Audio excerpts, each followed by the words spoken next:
L'icône de la culture et de l'art congolais, l'homme qui a fait du bronze sa passion dans la sculpture.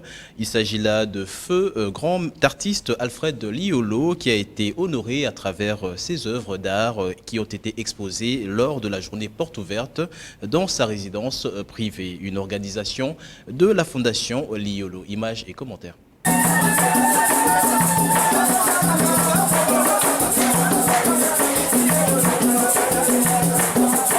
Que de chefs-d'œuvre exposés à la résidence du feu grand artiste Alfred Liolo. La journée portes ouvertes, organisée ce 13 avril 2024 par la Fondation Liolo, a mis en avant ce personnage mythique qui s'est fait immortel à travers ses œuvres. Merci Mingi. Voilà vraiment la kanisi maître Azali Kosepe la Sika Azali. Pour le reste, je vous souhaite la très bienvenue. Même ses contemporains ont rendu hommage à ce personnage qui, de son vivant, a fait du bronze la clé de sa réussite. C'est un personnage vraiment atypique dans son œuvre et dans sa vie. Et donc, je vais parler de l'artiste. Bronze passion. Moi, j'ajoute toujours passion bronze. Parce que c'est le mythe de Pygmalion.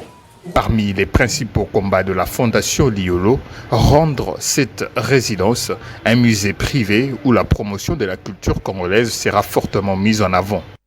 Si nous sommes réunis aujourd'hui, c'est aussi pour reconnaître que cet homme, Alfred Liolo Limbemkwanga de son nom complet, a marqué son temps. Ce site, ce cadre que vous voyez aujourd'hui, a pour vocation, selon sa volonté et celle de son épouse, d'être transformé en musée privé, en centre de formation et en centre de recherche pour l'art contemporain congolais.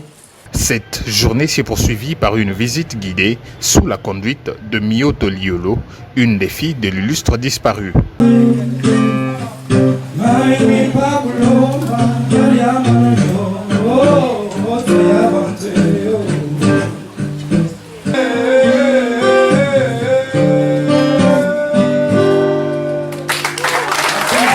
Dans la soirée, une marée humaine s'est hissée dans la résidence pour assister à cette scène théâtrale qui raconte la vie de Maître Liolo.